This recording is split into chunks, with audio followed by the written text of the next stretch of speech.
ನಮಸ್ಕಾರ ಸ್ನೇಹಿತರೆ, ನಮ್ಮ ಮೈಥಾಲಜಿ ಮೀಟ್ಸ್ ಮೀ ಚಾನೆಲ್ಗೆ ನಿಮಗೆಲ್ಲರಿಗೂ ಸ್ವಾಗತ.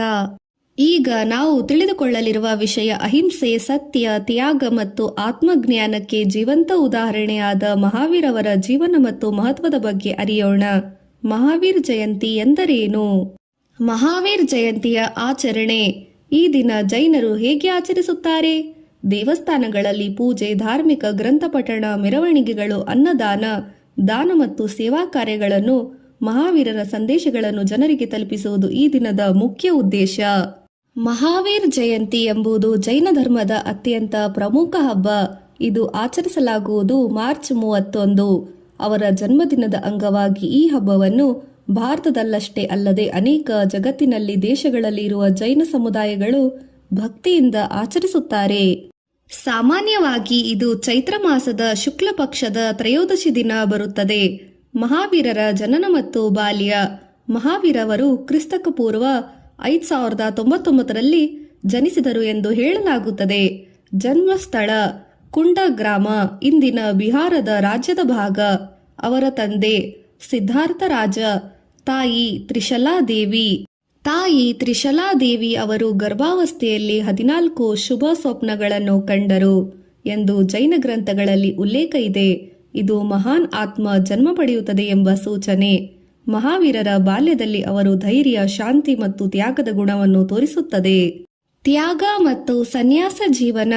30 ವರ್ಷದ ವಯಸ್ಸಿನಲ್ಲಿ ಮಹಾವೀರವರು ಎಲ್ಲಾ ಐಶ್ವರ್ಯವನ್ನು ತ್ಯಜಿಸಿ ಸನ್ಯಾಸವನ್ನು ಸ್ವೀಕರಿಸಿದರು.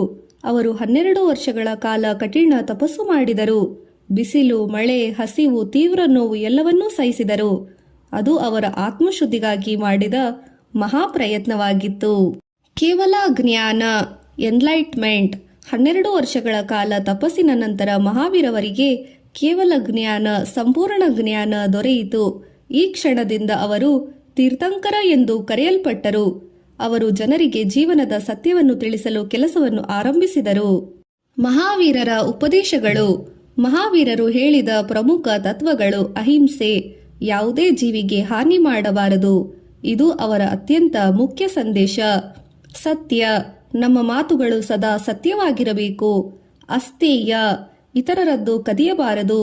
ಬ್ರಹ್ಮಚರ್ಯ, ಆತ್ಮನಿಗ್ರಹ ಮತ್ತು ನಿಯಮ. ಅಪರಿಗ್ರಹ, ಅಧಿಕ ಆಸೆ, ಸ್ವಾರ್ಥವನ್ನು ತ್ಯಜಿಸುವುದು. ಇದು 5 ಮಹಾವ್ರತಗಳು ಇಂದಿಗೂ ಜೈನ ಧರ್ಮದ ಆಧಾರ. ಜೈನ ಧರ್ಮದ ಪ್ರಭಾವ. ಮಹಾವೀರ್ ಅವರ ಉಪದೇಶಗಳು ಇಂದಿಗೂ ವಿಶ್ವದಾದ್ಯಂತ ಪ್ರಭಾವ ಬೀರುತ್ತಿದೆ. ಅಹಿಂಸೆ ತತ್ವವನ್ನು ಮಹಾತ್ಮ ಗಾಂಧಿ ಕೂಡ ಅನುಸರಿಸಿದರು. ಅವರು ಹೇಳಿದ ಜೀವನ ಮೌಲ್ಯಗಳು, ಸರಳ ಜೀವನ, ಉನ್ನತ ಚಿಂತನೆ ಇಂದಿಗೂ ಪ್ರಸ್ತುತ ಜೀವಂತದಲ್ಲಿದೆ. ನಮ್ಮ ಜೀವನಕ್ಕೆ ಪಾಠ. ನಾವು ಎಲ್ಲರೂ ಮಹಾವೀರ್ ಅವರ ಜೀವನದಿಂದ ಕಲಿಯಬೇಕಾದದ್ದು ಕೋಪವನ್ನು ನಿಯಂತ್ರಿಸುವುದು, ಯಾರಿಗೂ ನೋವು ಕೊಡಬಾರದು, ಸರಳ ಜೀವನದಲ್ಲಿ ನಡೆಯುವುದು, ಸತ್ಯವನ್ನು ಯಾವಾಗಲೂ ಪಾಲಿಸುವುದು. ಇವುಗಳನ್ನು ನಾವು ಅನುಸರಿಸಿದರೆ ನಮ್ಮ ಜೀವನ ಸುಖಕರವಾಗುತ್ತದೆ. ಭಗವಾನ್ ಮಹಾವೀರ ಸ್ವಾಮಿ ಜೈನ ಧರ್ಮದ 24ನೇ ತೀರ್ಥಂಕರು.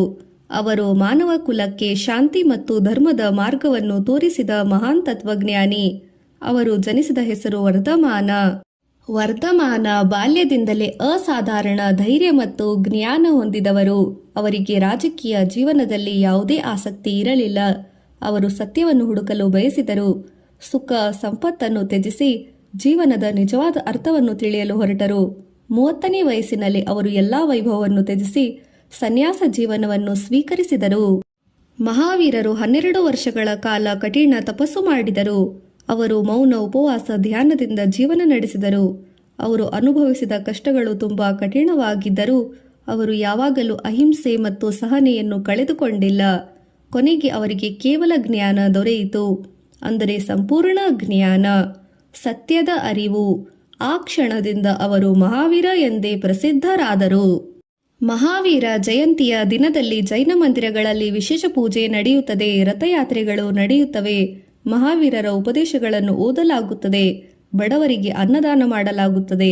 ಭಕ್ತರು ಅಹಿಂಸೆ ಮತ್ತು ಸತ್ಯದ ಮಾರ್ಗವನ್ನು ಅನುಸರಿಸಲು ಪ್ರತಿಜ್ಞೆ ಮಾಡುತ್ತಾರೆ. ಇದು ಆತ್ಮಶುದ್ಧಿ ಮತ್ತು ಧರ್ಮದ ಆಚರಣೆಯ ದಿನವಾಗಿದೆ. ಇಂದಿನ ಜಗತ್ತಿನಲ್ಲಿ ಹಿಂಸೆ, ದ್ವೇಷ, ಅಸೂಯೆ ಹೆಚ್ಚುತ್ತಿರುವ ಸಮಯದಲ್ಲಿ ಮಹಾವೀರರ ಸಂದೇಶಗಳು ಅತ್ಯಂತ ಮುಖ್ಯ. ಅಹಿಂಸೆ ನಮ್ಮನ್ನು ಶಾಂತವಾಗಿರಿಸುತ್ತದೆ. ಅಪರಿಗ್ರಹ ನಮ್ಮ ಆಸೆಗಳನ್ನು ಕಡಿಮೆ ಮಾಡುತ್ತದೆ. ಸತ್ಯ ನಮ್ಮ ಜೀವನವನ್ನು ಶುದ್ಧಗೊಳಿಸುತ್ತದೆ. ಅವರ ಉಪದೇಶಗಳು ಇಂದೂ ಕೂಡ ಪ್ರಸ್ತುತವಾಗಿದೆ. ಮಹಾವೀರ ಜಯಂತಿ ನಮಗೆ ಒಂದು ಸಂದೇಶ ನೀಡುತ್ತದೆ. ಜೀವಿಸಿ ಮತ್ತು ಇತರರನ್ನು ಜೀವಿಸಲು ಬಿಡಿ. ಈ ಪವಿತ್ರ ದಿನವನ್ನು ನಾವು ಎಲ್ಲರೂ ಶಾಂತಿ ಮತ್ತು ಸತ್ಯ ಅಹಿಂಸೆಯ ಮಾರ್ಗವನ್ನು ಅನುಸರಿಸೋಣ. ಧನ್ಯವಾದಗಳು. ಜೈ ಮಹಾವೀರ. ಸ್ನೇಹಿತರೆ, ಮಹಾವೀರ ಜಯಂತಿ ಕೇವಲ ಒಂದು ಹಬ್ಬವಲ್ಲ, ಇದು ಒಂದು ಜೀವನದ ಮಾರ್ಗ, ಪರಿವರ್ತನೆಯ ಮಾರ್ಗ. ಮಹಾವೀರವರು ನಮಗೆ ಕಲಿಸಿದ್ದದ್ದು ಜೀವನದ ನಿಜವಾದ ಸಂತೋಷವು ಹೊರಗಿನ ವಸ್ತುಗಳಲ್ಲಿಲ್ಲ, ಅದು ನಮ್ಮ ಒಳಗಿನ ಆತ್ಮಶಾಂತಿಯಲ್ಲಿದೆ. ಈ ವಿಡಿಯೋ ನಿಮಗೆ ಇಷ್ಟವಾದರೆ ಲೈಕ್ ಮಾಡಿ, ಶೇರ್ ಮಾಡಿ ಮತ್ತು ಸಬ್ಸ್ಕ್ರೈಬ್ ಮಾಡಿ. ನಮ್ಮ ಮೈಥಾಲಜಿ ಮೀಟ್ಸ್ ಮೀ ಚಾನೆಲ್ಗೆ ಇನ್ನಷ್ಟು ಇಂತಹ ಧಾರ್ಮಿಕ ಮತ್ತು ಸಾಂಸ್ಕೃತಿಕ ವಿಡಿಯೋಗಳಿಗಾಗಿ ನಮ್ಮ ಜೊತೆ ಇರಿ. ಧನ್ಯವಾದಗಳು. ಜೈ ಜಿನೇಂದ್ರ.